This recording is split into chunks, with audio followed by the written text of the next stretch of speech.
Welcome to Neo Self-Care, the podcast where we explore the different facets of a woman's life and the importance of taking care of oneself. My name is Vashti Maya, and I'm here to take you on a journey of discovery where we'll delve into topics such as femininity, mental health, career, parenting, relationships, and of course, self-care.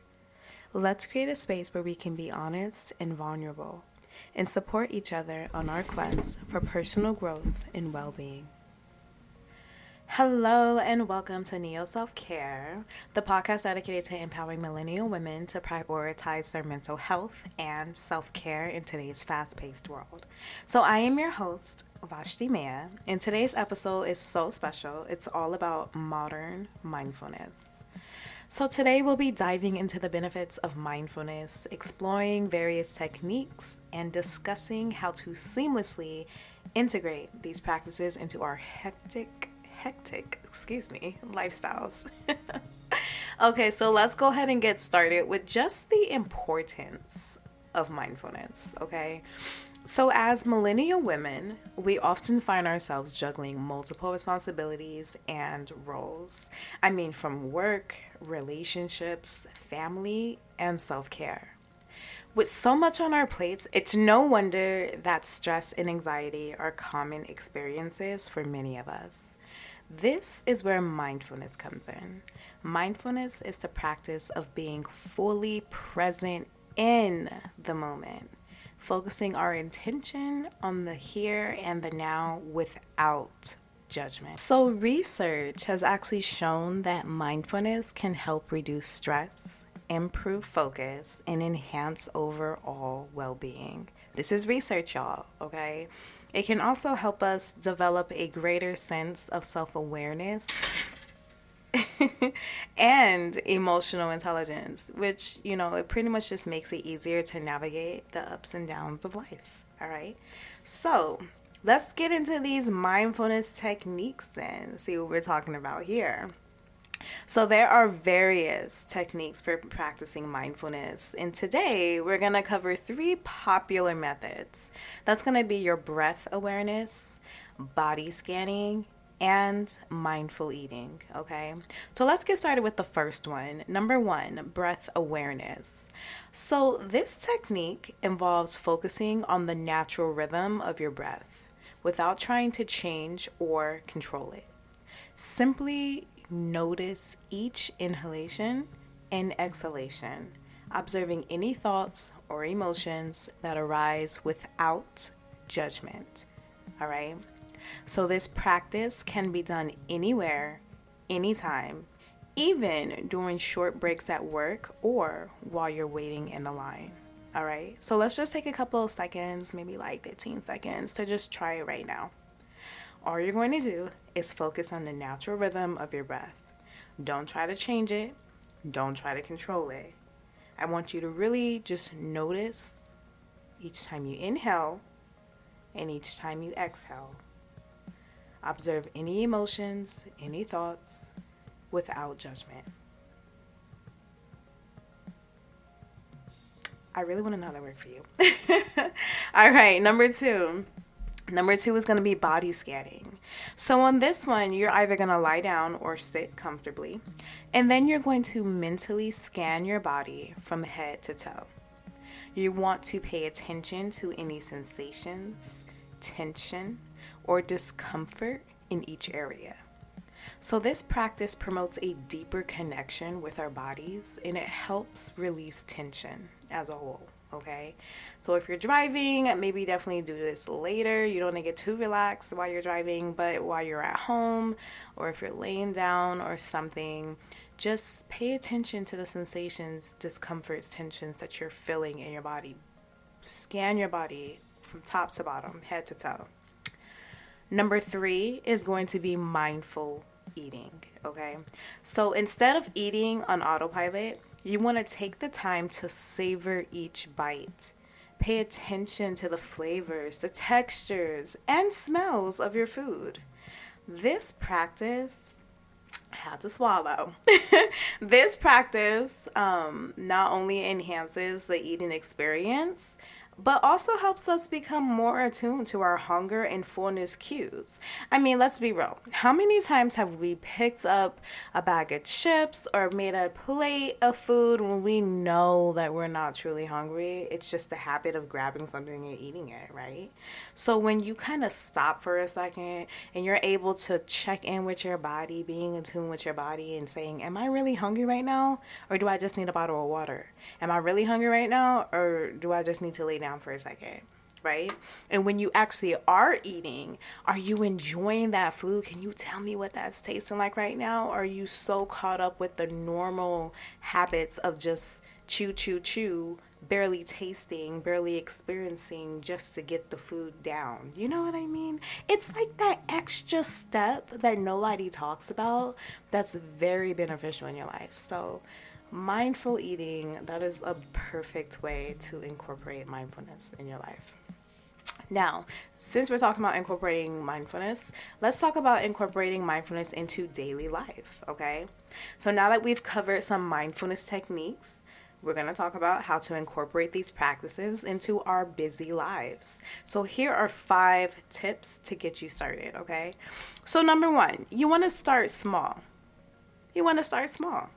Begin with just a few minutes of mindfulness practices each day, and then gradually increase the duration as you become more comfortable with the techniques, okay? So you want to start small. If you want to set a huge goal, you're an overachiever, you just want to, show yourself you got it, then do it because you got it, girl. You got it.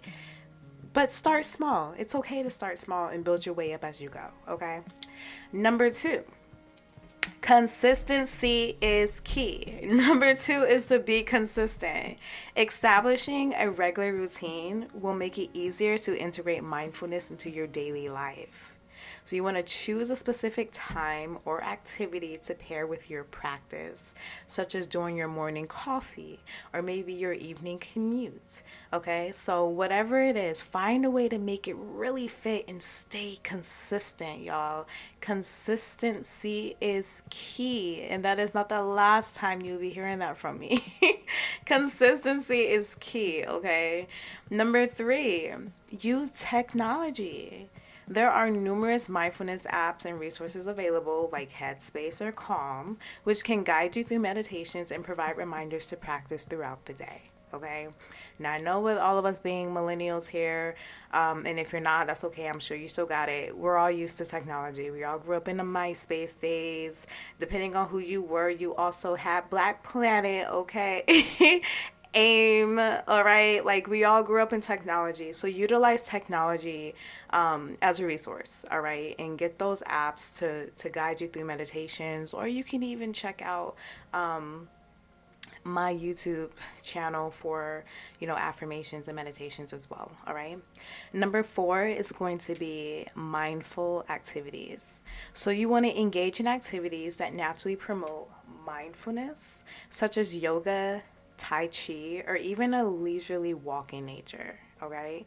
So yoga, we all can turn on YouTube, there it goes again with the technology, and do some yoga, right? Or just at least stretch out a little bit.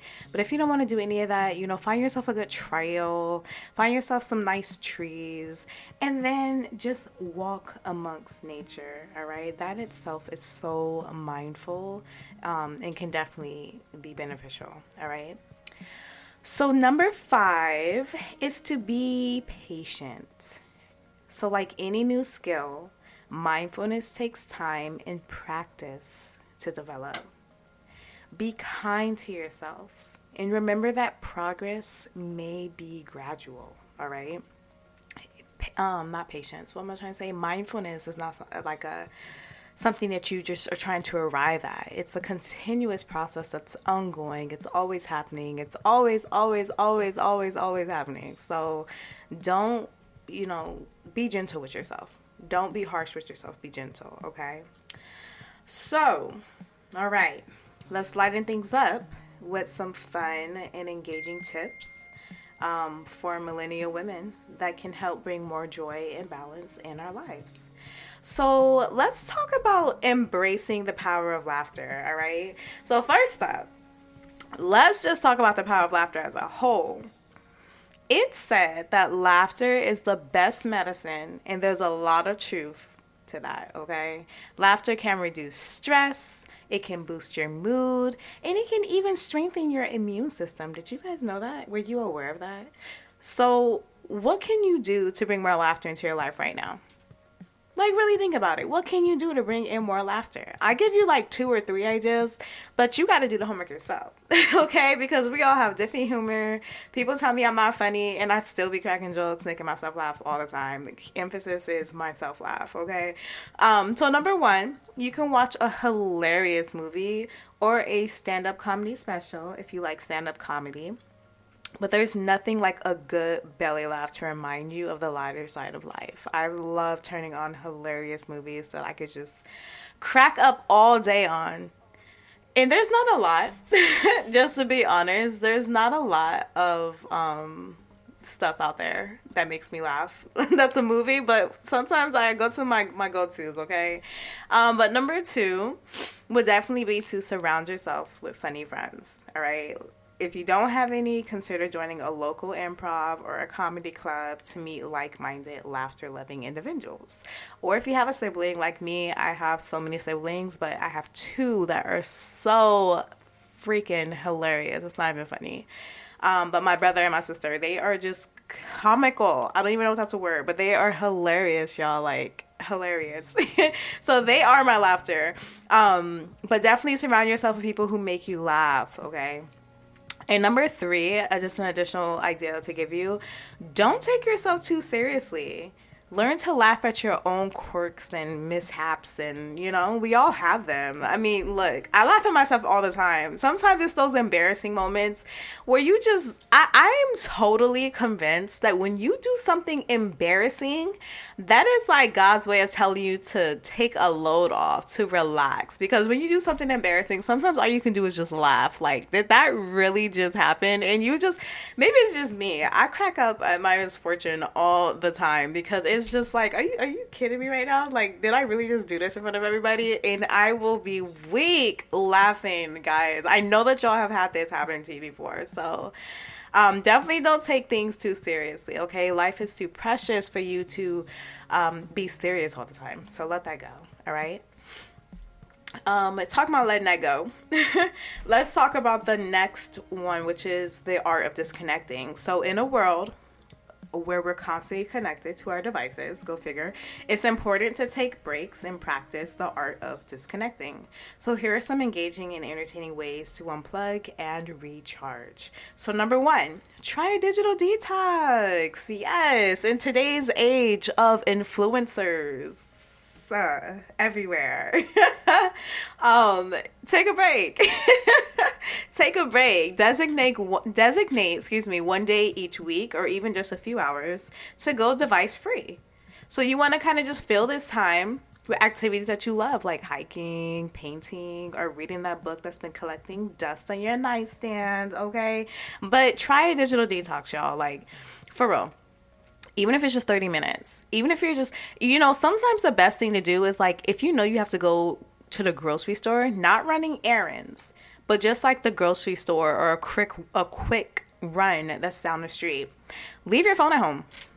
I just did that today. Like, it was an accident, but it worked out. I literally took my son to school this morning, and then I was going to stop at a store before I came home, and I was like, oh, let me look up what I need. And I was about to look up something, and I didn't have my phone. But I had my memory, and it worked out. And I ended up, like, being gone for, like, 25, 30 minutes without my phone. I mean, I had my Apple Watch, but it wasn't connected because I didn't have my phone. And it was actually like, this is okay. So try taking a digital detox, okay? Number 2, take up a new hobby. Hobbies are so important. Learning something new can be both fun and invigorating. So try your hand at pottery, dancing, or cooking a new type of food, okay? But take up a new hobby. I cannot stress this enough. Having a hobby is so important, okay? Number 3, host a game night. if you have friends, invite them over for an old-fashioned tech-free evening of board games, laughter, and conversation, or card games if you're about that life. Now, I know that this is a tech-free type of thing we're talking about. These days, day and ages, people host game nights and they are like playing on the Switch or playing on the PlayStation, the Xbox, whatever works for you to just, tap in with people and have fun. Finally, let's remember that self-care doesn't have to be all about serious reflection and deep contemplation. Sometimes the best form of self-care is simply enjoying life and having fun. So here are a last few tips to help you prioritize self-care and fun in your daily routine. Number 1, schedule me time in your calendar. Block off regular slots for activities that bring you joy and relaxation and treat them as a non-negotiable appointment. Non-negotiable. Number 2, try a fun form of exercise like Zumba or trampoline fitness classes. Who says working out has to be boring? Not me. I'm just saying, have fun, do something. And number 3, start a happiness jar. I love this. I think I have this on my YouTube page actually. Each day you want to write down one thing that made you happy or laugh, and you want to put it in a jar. At the end of the year or at the end of the month or week, whatever you want, you'll have a collection of memories to remind you of the little moments that brought joy to your life. It is so beneficial. It is awesome when you're feeling down and out. You could just open up a jar and start feeling good again. It's been amazing. It's really amazing. I love that. I also have a reward jar, but we'll talk about that later. So there you have it. Some lighthearted, engaging, and funny tips to help us millennial women thrive in today's busy world. Remember, laughter, disconnecting, and fun are essential ingredients to a balanced and fulfilling life. Don't forget to make time for the things that bring you joy and make you smile. Thanks again for joining us on Neo Self-Care. Don't forget to subscribe and leave a review to help other millennial women discover the podcast. Until next time, keep embracing your inner self-care goddess. So that's all for today's episode of Neo Self-Care. I hope you found it informative and inspiring. Remember to take care of yourself and always prioritize your mental and emotional well-being. If you enjoyed this episode, don't forget to rate and review us on your favorite platform. And please don't forget to share it with your friends and to subscribe to our show. Until next time, take care and stay connected.